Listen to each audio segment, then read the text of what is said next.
ಇದೇ ವಿಚಾರಕ್ಕೆ ಸಂಬಂಧಪಟ್ಟಂತೆ ಸಿಎಂ ಸಿದ್ದರಾಮಯ್ಯ ಅವರು ಕೊಟ್ಟಿರುವಂತಹ ಒಂದು ಪ್ರತಿಕ್ರಿಯೆ ಈಗ ಚರ್ಚೆಗೆ ಕಾರಣ ಆಗ್ತಾ ಇದೆ. ಯುದ್ಧ ವಿರಾಮ ಘೋಷಣೆಗೂ ಮುಂಚೆ ಸರ್ವಪಕ್ಷ ಸಭೆ ಕರೆಯಬೇಕಾಗಿತ್ತು ಅಂತ ಮೈಸೂರಿನಲ್ಲಿ ಸಿಎಂ ಸಿದ್ದರಾಮಯ್ಯ ಅವರು ಅಭಿಪ್ರಾಯವನ್ನು ಪಟ್ಟು ಒಂದು ಹೇಳಿಕೆಯನ್ನು ಕೊಟ್ಟಿದ್ದಾರೆ. ಸರ್ವಪಕ್ಷ ಸಭೆ ಮಾಡಿ ಚರ್ಚಿಸಿ ನಿರ್ಧಾರವನ್ನು ಪ್ರಕಟ ಮಾಡಬಹುದಾಗಿತ್ತು. ಯುದ್ಧದ ಕ್ರೆಡಿಟ್ ಸೇನೆಯವರಿಗೆ ಮಾತ್ರ ಸಲ್ಲಿಸಬೇಕು. ಯಾವ ಪಕ್ಷವೂ ಅದನ್ನ ಕ್ಲೈಮ್ ಮಾಡಬಾರ್ದು.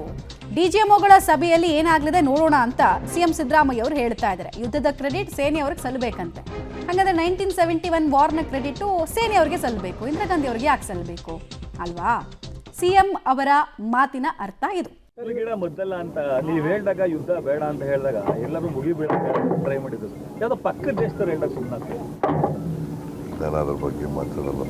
ಇವತ್ತು ಎರಡು ದೇಶಗಳ ಸೇನಾಧಿಕಾರಿಗಳ ಪ್ರಮುಖ ಸಭೆ ಇದೆ. ಗೊತ್ತಿಲ್ಲ ನನಗೆ. ಈಗ ಸೀಸ್ ಫೈರು ಡಿಕ್ಲೇರ್ ಮಾಡಿದ್ದಾರೆ, ಎರಡೂ ದೇಶಗಳು ಒಪ್ಕೊಂಡಿದ್ದಾವೆ ಅಂತ ಹೇಳ್ತಾರೆ. DGMOಗಳು ಸಭೆ ನಡೀತದೆ, ಅಲ್ಲಿ ಏನು ತೀರ್ಮಾನ ಆಗುತ್ತೆ ನೋಡೋಣ. ಸರ್, ರಾಹುಲ್ ಗಾಂಧಿ ಅವರು ಲೆಟರ್ ಬರೆದ್ರೇನು, ಖರ್ಗೆ ಅವರು ಲೆಟರ್ ಬರೆದ್ರೆ ಆಲ್ ಪಾರ್ಟಿ ಮೀಟಿಂಗ್ ಕರೀದಿರೋದು ಎಷ್ಟು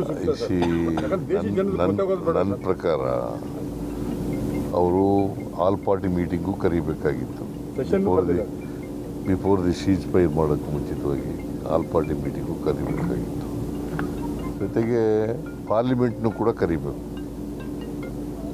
ಆಲ್ ಪಾರ್ಟಿ ಮೀಟಿಂಗ್ ಕರೆದು ಎಲ್ರದ್ದು ಅಭಿಪ್ರಾಯ ಪಡೆದು ಆಮೇಲೆ ಎಲ್ರಿಗೂ ಟೀ ಕೊಡಿಸಿ ಅಷ್ಟು ಟೈಮ್ ಇರಲ್ಲ ಯೂಶಲಿ ಕೆಲ ಸಂದರ್ಭದಲ್ಲಿ.